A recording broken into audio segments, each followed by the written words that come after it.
हर हर महादेव सभी साधकों का, सभी दर्शकों का। मैं हूं आचार्य विपिन। अपने YouTube चैनल में आप सभी का हार्दिक स्वागत करता हूं। मित्रों, मैं आज आप सभी के समक्ष एक दुर्लभ साधना प्रयोग मणिभद्र चेटक का लेकर के उपस्थित हुआ हूं और इस साधना के बारे में आपको पूर्ण जानकारी दूंगा, मंत्र भी बताऊंगा और पूरी विधि भी बताऊंगा। मित्रों, कुछ साधनाएं हैं जिनको इसलिए उनका मंत्र छिपा दिया जाता है, सार्वजनिक नहीं किया जाता है, क्योंकि आप लोग खुद ही सोचिए कि यदि सभी मंत्रों को सार्वजनिक कर दिया जाएगा तो आपकी सिद्धि का कोई महत्व ही नहीं रह जाएगा। आपकी साधना सिद्ध भी हो जाएगी तो बहुत सारे लोग ऐसे हो जाएंगे जिनको, जो पात्र हैं, कुपात्र हैं, जो उस योग्य हैं या नहीं हैं, वो भी उस साधना को सिद्ध कर लेंगे। तो फिर अच्छे लोगों का क्या महत्व रह जाएगा। इसलिए जो कुछ विशेष साधनाएं हैं, गुप्त प्रयोग हैं, रहस्यमयी प्रयोग हैं, गुरु से प्राप्त प्रयोग हैं, अनुभूत साधनाएं हैं, उनकी कुछ चीजें छिपा दी जाती हैं। लेकिन यह जो मैं आज आप सभी को विधान बताने जा रहा हूं, इसका पूरा विधान आप सभी को बताऊंगा। मित्रों, यह स्वप्न की साधना है और इस साधना से आप अपने भविष्य में होने वाली घटनाओं के बारे में जान सकते हैं। बहुत सारे लोग ऐसे ये पूछते हैं कि सट्टे का नंबर भी जान सकते हैं। तो हाँ, अगर आप सही मन से और सही इंसान हैं तो आप अवश्य जान पाएंगे इस साधना के द्वारा। बस आपके मन में गलत विचार नहीं होना चाहिए, देवी देवताओं के प्रति श्रद्धा होनी चाहिए और किसी के गलत करने की भावना नहीं होनी चाहिए, तो आप अवश्य सफल हो जाएंगे और अपनी पूरी जानकारी प्राप्त कर सकेंगे। मित्रों, आपको क्या करना है इस साधना में? एक दीपक जलाना है सरसों के तेल का, उत्तराभिमुख होकर के बैठना है और उसमें एक फूटी कौड़ी डाल देनी है दीपक में। आपको काला आसन का प्रयोग करना है, काले कंबल का, लाल कंबल का भी कर सकते हैं। और आपको जप करना है मणिभद्र चेटक के मंत्र का। 11 माला जप आपका ये चलेगा। साधना का जो समय होगा वो 11 बजे रात्रि से होगा। और मंत्र मैं आप सभी को बता दे रहा हूं, इस मंत्र को अच्छे से याद कर लीजिए। बहुत ही प्रभावशाली मंत्र है और गुरु से प्राप्त प्रयोग है। ओम नमो मणिभद्राय चेटकाय मम सर्व कार्य सिद्धये मम स्वप्न दर्शनानि कुरु कुरु स्वाहा। यह मंत्र है। मित्रों, इस मंत्र में अद्भुत शक्ति है और अद्भुत अलौकिक मंत्र है। यदि आप 1100 बार नित्य इसका 11 दिन तक जप करेंगे तो पूर्ण रूप से आपको इस मंत्र की सिद्धि प्राप्त हो जाएगी। अब एक गुप्त विधान बता दे रहा हूं मित्रों। इसमें जो सबसे गुप्त प्रक्रिया है वो क्या है? आपको क्या करना है? कनेर के पुष्पों को पहले से ही अपने पास रखना है और एक तांबे की डिब्बी आपको अपने पास रखना है।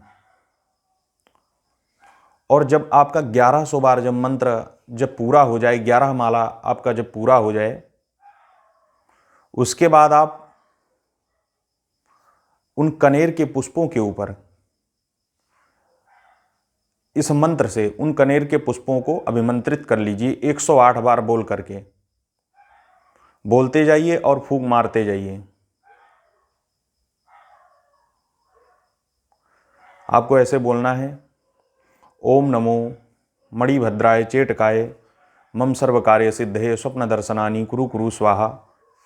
इस तरीके से आपको 108 बार उन पुष्पों को अभिमंत्रित करना है और उस ताम्र की डिब्बी में उन पुष्पों को रख लेना है और उस डिब्बी को बंद करके अपने सिरहाने में रख करके और आपको रात्रि में सो जाना है। मित्रों, आपको जो भी आपका प्रश्न होगा 100 में 100% मैं कह रहा हूँ, ये प्रमाणित प्रयोग है, गुरु से प्राप्त प्रयोग है। सभी साधकों के कल्याणार्थ इसको मैंने प्रकाशित किया है। इसको करके आप सभी लोग लाभ उठाइए और इसका दुरुपयोग नहीं करना है आप सभी को। मित्रों, गुप्त साधनाएं ज़्यादा जो गुरु ने वचन ले लिया है, उन साधनाओं के मंत्रों को मैं प्रकाशित तो नहीं कर सकता हूँ, लेकिन कुछ साधनाएं हैं जहाँ तक लगता है कि इसको प्रकाशित किया जा सकता है, तो उसको प्रकाशित कर दिया जाता है। मित्रों, बहुत सारे साधक गण पूछते हैं कि गुरुजी फीस लेते हैं कि नहीं लेते हैं, बहुत सारे लोग कमेंट करते हैं। मित्रों, एक बात मैं बता दूं आपको, मेरी कोशिश यह पूरी रहती है कि जो जिस स्थिति में है उसको उस स्थिति में साधनाओं का ज्ञान दिया जाए। लेकिन मित्रों, एक समय था जब ऋषि मुनि लोग जंगलों में रहा करते थे और उनकी सेवा करके साधक गण जा करके और उनसे चीज़ें प्राप्त किया करते थे, और अब वो समय नहीं रहा है। अब पीपल के पेड़ आप लोग देख रहे होंगे, कहीं कहीं यत्र तत्र मिलते हैं, जंगल भी कहीं कहीं यत्र तत्र मिलते हैं। तो जैसा देश वैसा भेष बना लेना चाहिए, इसी में बुद्धिमानी है। और ऐसा नहीं है कि जंगल में कोई अलग वातावरण है और अपने घर में अलग वातावरण है। मित्रों, साधु कौन होता है आपकी नज़रों में? आप लोग बताइए। साधु वो होता है जिसने अपने मन को साध लिया हो, ना कि वो होता है जिसने पीला वस्त्र पहन लिया हो। पीला वस्त्र तो आप लोग बहुत सारे लोगों को देखते होंगे, पीले वस्त्र में बहुत सारे चोर भी घूम रहे हैं, बहुत सारे डकैत भी घूम रहे हैं, बहुत सारे गलत व्यक्ति भी घूम रहे हैं, गलत काम गलत आचरण करने वाले, गलत धारणा रख करके लोग घूम रहे हैं। तो आप उनको साधु कह देंगे? आप हमको बताइए। मित्रों, साधु मेरी नज़रों में वही है जिसने अपने मन को साध लिया है, अपनी इंद्रियों पर कंट्रोल कर लिया है। भले ही वो पैंट शर्ट पहनता हो, इससे नहीं लेना देना है। वस्त्रों पर मत जाइए, विचारों पर जाइए, इंद्रियों के नियंत्रण पर जाइए कि उस व्यक्ति ने अपने इंद्रियों पर कितना नियंत्रण कर रखा है और वो जन कल्याण के लिए क्या कर रहा है, दूसरे के प्रति उसके अंदर कितनी संवेदना है।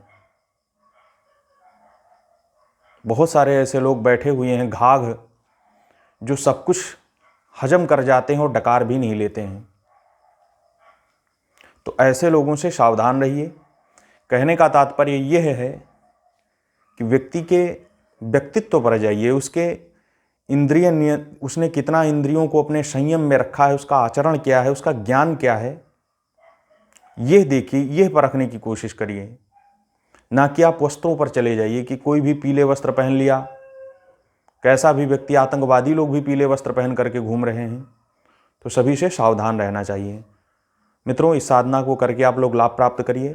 फिर मिलते हैं अगले वीडियो में। इस चैनल को लाइक सब्सक्राइब कर दीजिएगा। जय शिव शंभू, जय श्री महाकाल।